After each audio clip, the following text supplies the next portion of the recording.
Madam President, I want to talk briefly about a very sacred place on our nation's mall, the National Mall, that I had the opportunity to visit yesterday, and it's the Korean War Memorial that millions and millions of Americans have visited. Something happened last Wednesday that I wanted to talk about a little bit, a really important rededication of this very moving war memorial. Now, I like to get out on the mall most days, go for a run in the morning when I'm in D.C., and I love our memorials like everybody in America does, particularly the memorials that are dedications to the service of our military members, our veterans.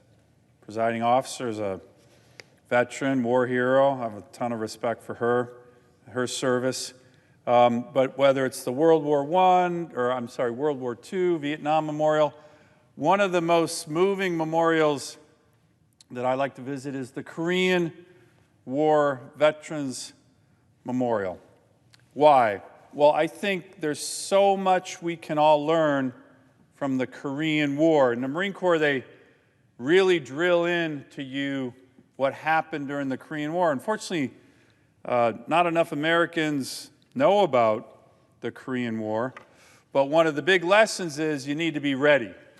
You need to be ready. In 1945, the U.S. military was the most fearsome military in the world, probably in the history of the world. And in 1950, just 5 years later, we had a very difficult time stopping a Third World Army in the opening months of the Korean War. Now, we rebounded, as Americans always do, but that is a lesson. That is a lesson for our country. In my view, the leadership, uniform, civilian leadership of our military did not serve their country well, letting the state of our forces become very unready. That's one of the lessons of that very difficult, brutal war. But, Madam President, there's another lesson, and it's the nobility of service for our veterans, from our veterans, that really is epitomized by service in the Korean War. The memorial has many beautifully engraved sayings, but one, when you think about it, is so moving and, in my view, depicts the nobility of American military service, particularly as it relates to that war. It says, "Our nation honors her sons and daughters who answered the call to defend a country they never knew and a people they never met." Think about that.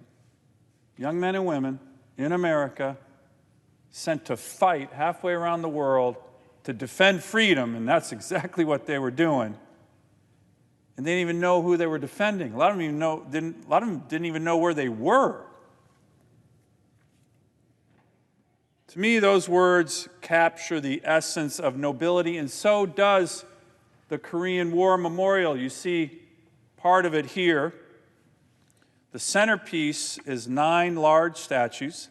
Soldiers, sailors, airmen, Marines, they're grunts, infantry grunts on patrol.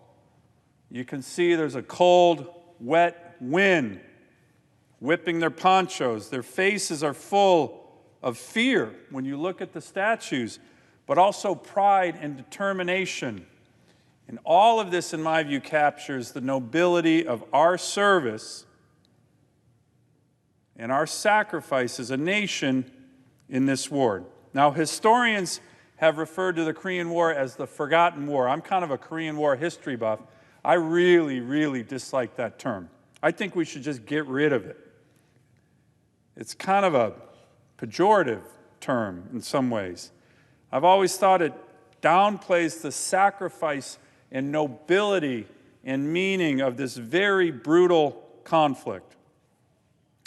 I've often thought and said that instead of the forgotten war, we should call it the noble war, because it was a noble undertaking.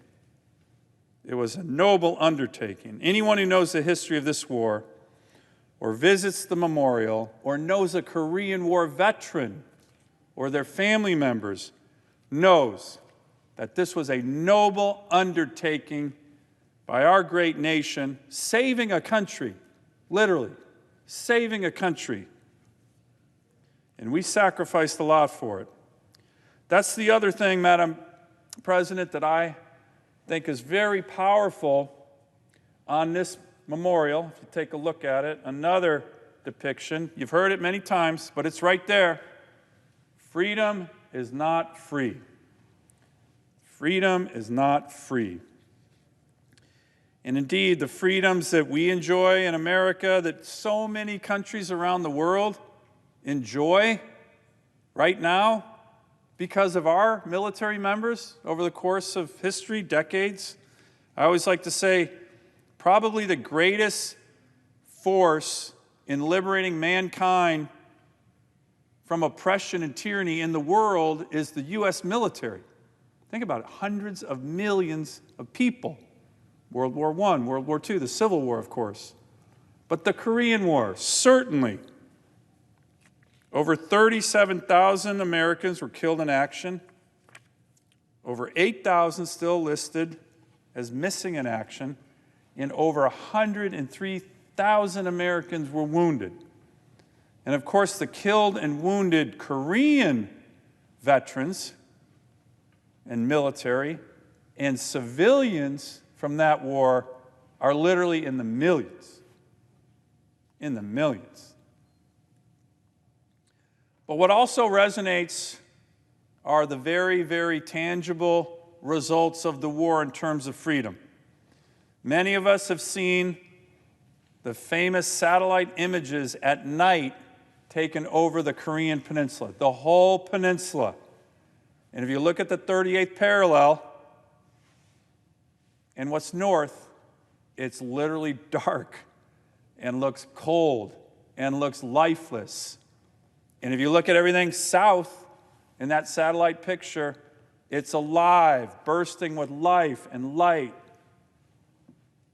In my view, there's very few better illustrations of the disparity between freedom and authoritarianism than the image of that Korean peninsula at night with those two countries. One's bright and alive, one's dark and literally dead. American citizens, American soldiers, American military kept an entire country free. So, what happened last week, Madam President? I didn't think this war memorial, to be honest, could be improved. One of my favorites, powerful, as I've talked about, great words, but it was improved.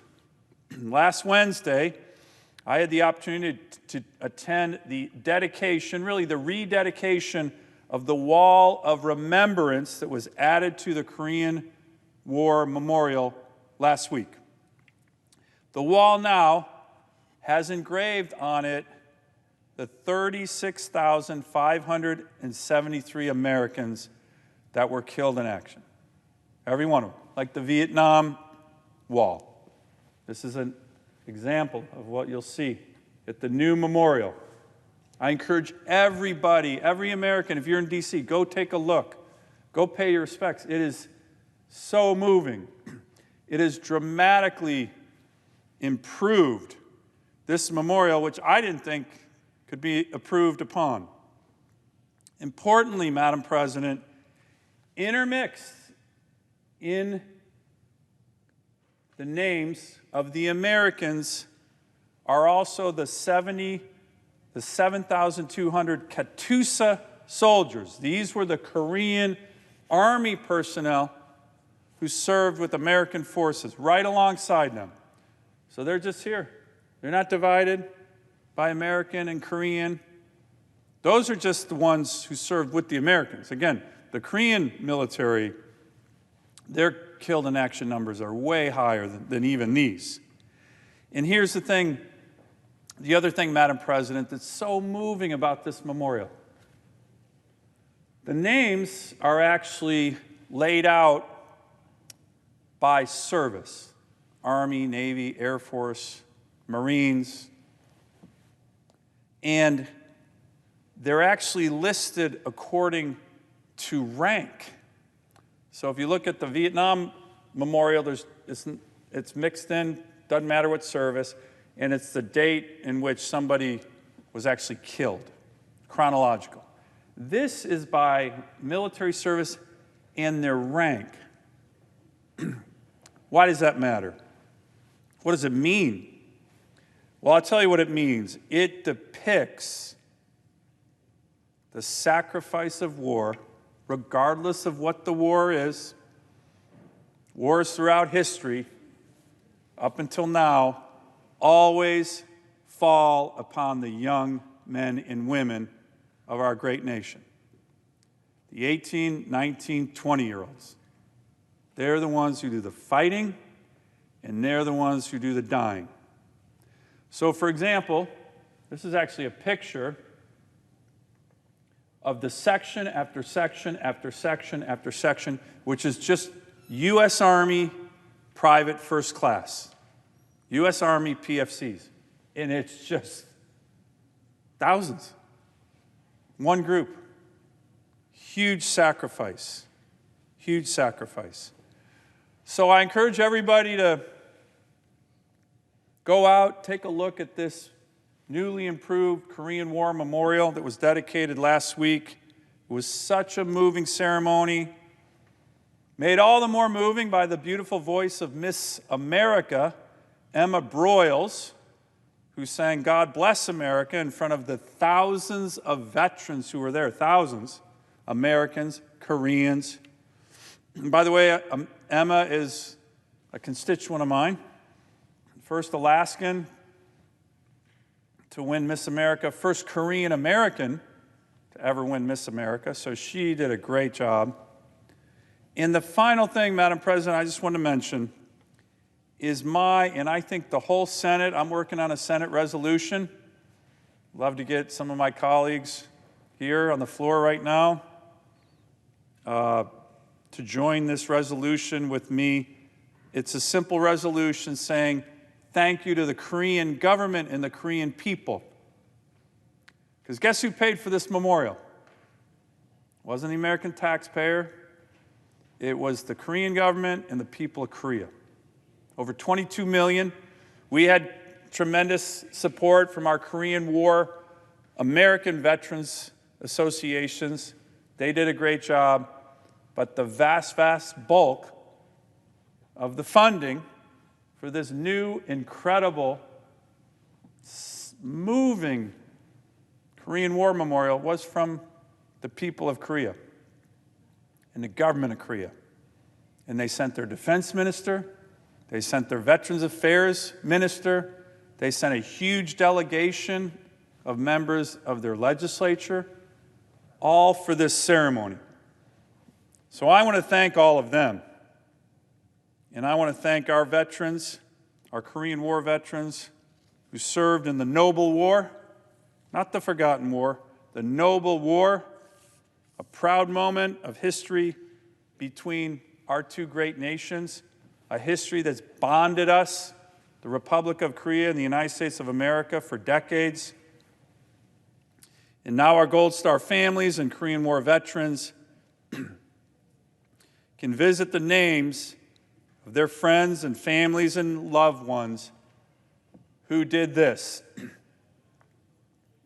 As the memorial says, answered the call to defend a country they never knew and a people they never met.